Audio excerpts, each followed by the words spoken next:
Hello, Kathden fans! Ito pala ha, suportado ni Mami Min ang bagong movie, no? Ng kanyang kaibigan. So, ito po ay movie ni na Ma'am Angelica Panganiban at saka ni Zanjo Marudo. Nagulat ako dito kasi itong si Attorney Joji ay close din pala kay Ma'am Catherine, no? At saka sa family ni Ma'am Catherine.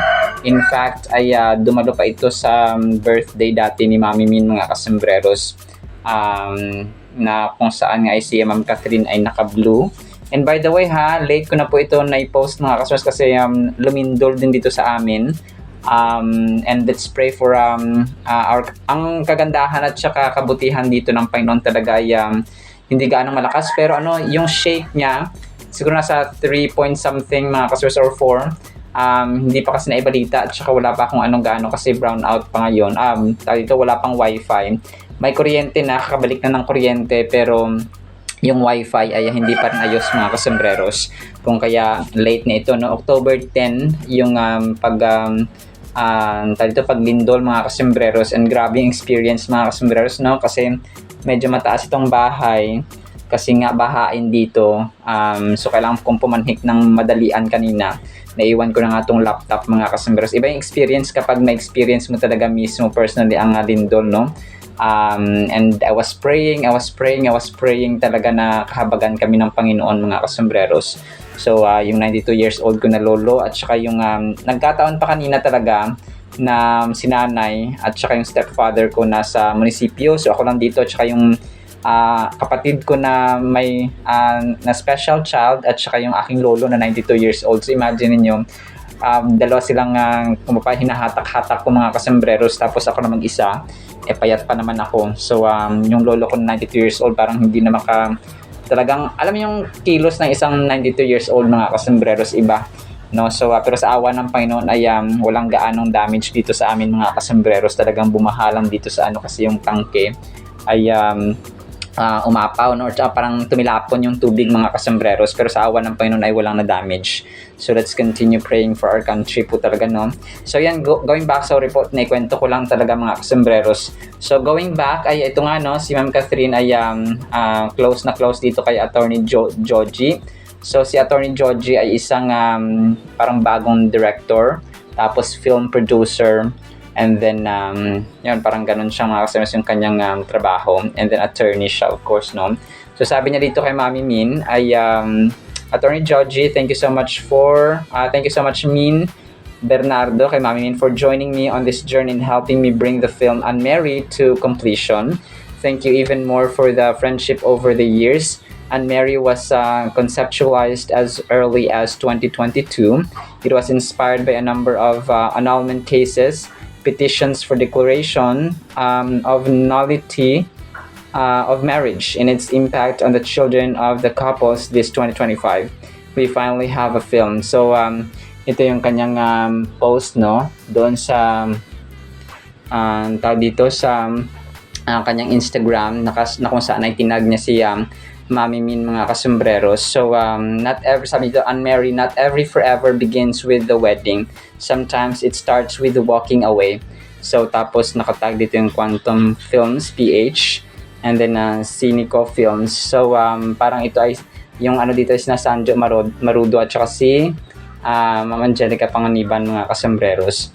So close na itong si Attorney Joji pala kina Mami Min mga kasembreros, and so yun, talagang supportive si Mami Min mga kasembreros. Nagulat ako na meron palang ganito na parang movie or pelikula na bagong produce tapos sinuportahan ni Mami Min mga kasembreros.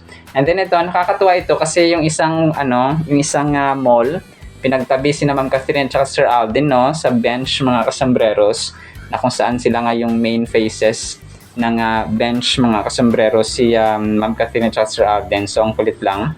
So which one are you? Sabi dito sa question mga kasembreros. So si Ma'am Catherine dito ay naka-glasses siya, no? Tapos Sir Alden ay pareho sila, no, cleaning mga kasembreros kasi nga bench ito, kung kaya nakakatuwa lang na kahit sa picture man lang at saka sa promotion ng bench ay andito pa rin ang cast din na magkatabi mga kasembreros, no? sina Ma'am Catherine at saka si Sir Alden Richards, mga kasembreros. Parang ano no, yung itsura nila, para lang silang high school high school students, mga kasembreros, dito sa kanilang outfit na parang mga Korean something like that no, yung kanilang outfit na stripes na black. Tapos lalo na si Ma'am Catherine, naka-glasses siya. So parang estudyante ng isang Korean school, mga kasembreros, si Phenomenal Box Office Cinema Queen, no. Nagulat ako dito kasi ito yung pinost na parang naispatan nila, mga kasembreros, no. Sina Ma'am Catherine at si Sir Alden. And then ito, next item natin, mga kasembreros, ay si Sir Alden nag-post sa kanyang Instagram account bago nag-brown out at lumindol kanina, mga kasembreros. Ay nakuha ko pa ito, no. Sabi niya, nagulat ako, no. Sabi niya dito, mga kasembreros. Hindi ko lang kung ano yung nagulat dito sa sa pelikula, mga kasembreros. So out of order, ceasefire muna. Sabing ganun, ceasefire. Tapos ito yung time na pinapagalitan nga siya ni attorney Annette Gozon talaga. So real life attorney si Ma'am Annette Gozon Valdez, mga kasembreros. So talagang hindi ko alam kung saan siya nagulat, sa acting skill na pinakita ni Ma'am Annette Gozon or doon sa sa kanya baka sa galing talaga ni Ma'am Annette Gozon na pwede pala maging artista si Ma'am Annette Gozon, mga kasembreros, maliban sa executive officer pa siya ng GMA, mga kasembreros, no, vice president yata siya, if I'm not mistaken. So yun po, no, ito yung time na pinapagalitan, sinisermonan siya kasi late siya. Tapos kinukumpara siya kay papa niya na dating lawyer din, kay Sir Noni Buencamino, mga kasembreros. So ayun po.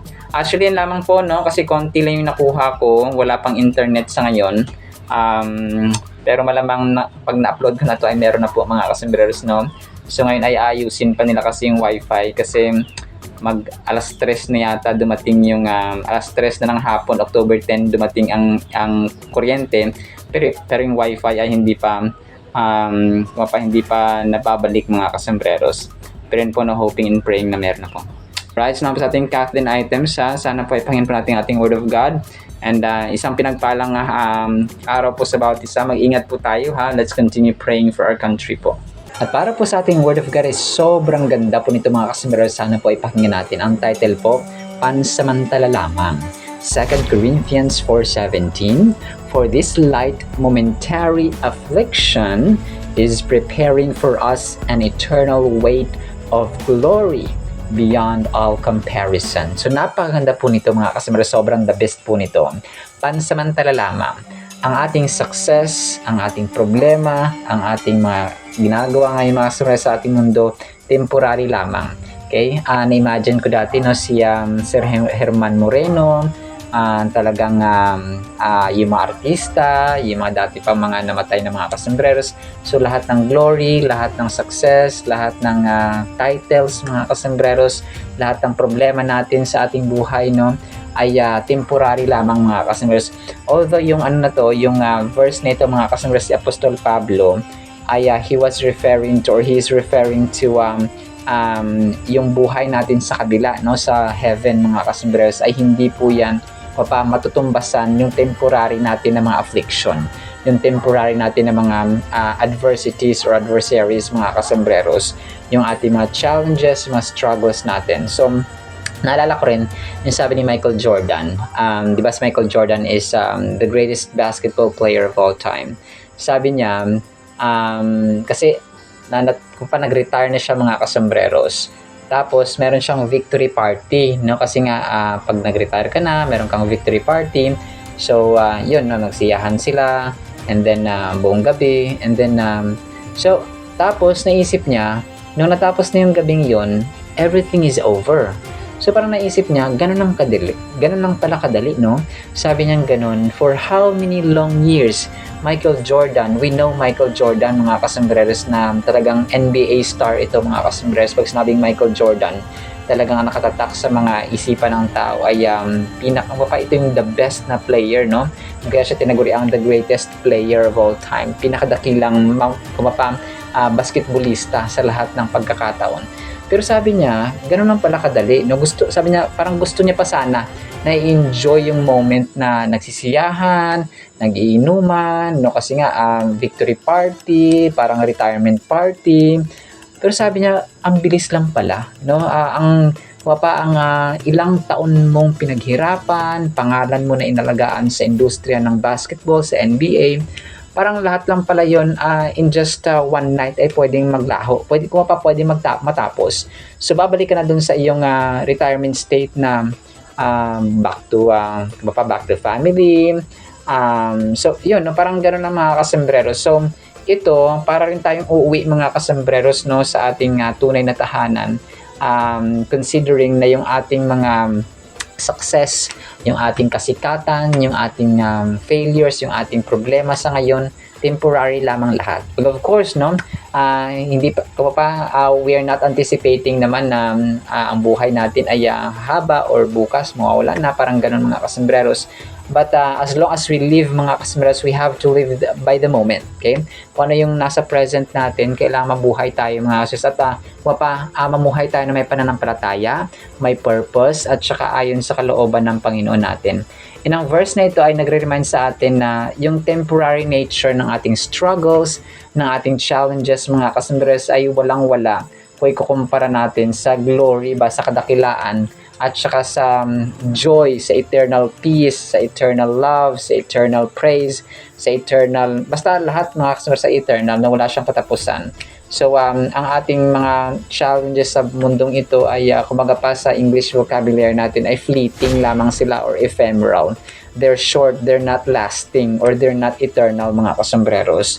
So, whereas yung nag-aantay sa atin, sabi ni Apostol Pablo, ay yung glory ay hindi, kumapa yung bigat at ang lalim at ang lawak ng glory at kadakilaan ay beyond all comparison. Hindi mo siya pwedeng i-hambing or i-compare mga kasombrero sa anumang glory at kadakilaan sa mundong ito. Ang verse na ito nag-reassure sa atin na even though we may face difficulties and hardships sa buhay, they're only fleeting compared to the eternal glory that awaits us. Our momentary troubles are actually working to bring about an everlasting reward that far surpasses any temporary pain or suffering we may experience. Just as a brief moment of darkness can make the light shine even brighter. So, ganun mga kasembreros, no?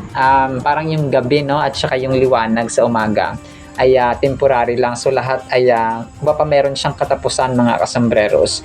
So, pero sometimes yung ating hardships, yung ating problema sa buhay, ito yung magdadala sa atin ng kasi di ba pag lesson learned, parang ganun ba, based on experience, experience is the greatest teacher, the best teacher. So if we learn from that experience, we no longer do that same routine or same act or behavior, so that may enjoy natin yung next time, no? Parang kumaga pa, learn from that experience, no? Charge to experience, para hindi na natin maranasan or yung ma-experience yung pagkakamali or failure. So kung na-fail ka ngayon, learn from that failure and then move on and do better the next time. So, have you ever felt overwhelmed by the challenge and obstacles in your life?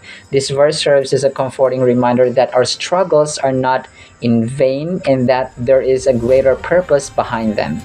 It encourages us to shift our perspective from focusing on the difficulties of present moment to the hope of the eternal glory that lies ahead. So, ang Diyos natin ay nire-remind tayo sa verse na ito na let's shift, mapailipat natin yung ating focus na yes, meron tayong problema, yes, meron tayong challenges, yes, meron tayong kinakaharap ngayon na trial or namang problema dyan, maliit man yan, malaki or average mga kasambreros, ay hindi yun, may victory, may reward mga customers after that if we face that trial with faith and trust and dependence sa Panginoon. Yun lang naman yun eh.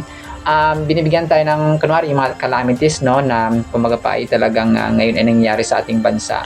So ito ay panawagan din sa atin na mas magtiwala pa tayo dapat sa Panginoon because may mga bagay na hindi natin kaya. So if we trust and depend and have faith in God, He will work amazingly. Kumbaga pa, magko-command siya ng angel, for example, and then gagamit siya ng tao, ng ating mga lawmaking bodies na talagang galit sa korupsyon. So ganun, no? Parang mas mas mananaig ang katarungan at katwiran kapag tayo po ay mas lalo pang mananalangin, mga kasembreros. So wala namang masama ang nagtatagumpay sa huli, mga kasembreros, parati silang natatalo. So like kung hindi man sila managot dito sa afterlife, mga kasembreros, ay doon po yung eternal, which is ayaw naman sana natin mangyari kasi nga tao din naman sila. Pero kapag patuloy silang nagpapahirap sa mundong ito, ay Diyos na po talaga ang kikilos at kumbaga pa yung pag-final ng judgment ng Panginoon, yun po yung delikado, no? Yun po yung pinakamalala at pinakamadilim, pinakamasaklap na pwede nilang danasin, mga kasos. So one way we can focus on eternal glory instead of suffering is by recognizing that our present troubles are temporary. The verse reminds us that our suffering is achieving for us an eternal glory that far outweighs our troubles. This perspective can help us endure hardships with hope and faith, knowing that our struggles will one day will be overshadowed by the everlasting joy in glory that await us. Napakaganda, no? Napakaganda ng verse na ito, mga kasembreros. So hindi lang natin ma-put into clear and most perfect na images yung glory, yung kadakilaan ng Panginoon, kasi nga nasa mundo tayo, mga kasembreros, no? Pero yun nga, no, kapag tayo po ay naniniwala na mas maganda and beyond our human comprehension and greater glory sa mundong ito yung nag-aantay sa atin. We work, so as a final thought, when work feels like an endless grind and family demands pull you in every direction, consider 2 Corinthians 4:17. So these tough times are like stepping stones. No, stepping stones siya, mga kasos, shaping a future far beyond today's struggle. So can you find faith and hope to push forward, knowing these challenges are brief and leading to something greater? So yun po, no, it's just a matter of total dependence and trust talaga sa ating Panginoon, mga kasembreros, na siyang may likha at may kapangyarihan overall. Alright, sinabi sa ating Word of God, no, po ay pagpalain po tayo ng pag-ibig, pananampalataya, pag-asa, and hope, mga kasembreros, na mas dakila ang nag-aantay sa atin more than our problems or present situations. In Jesus' mighty name we pray. Amen and amen. Sis, mga kasembreros, paalam po.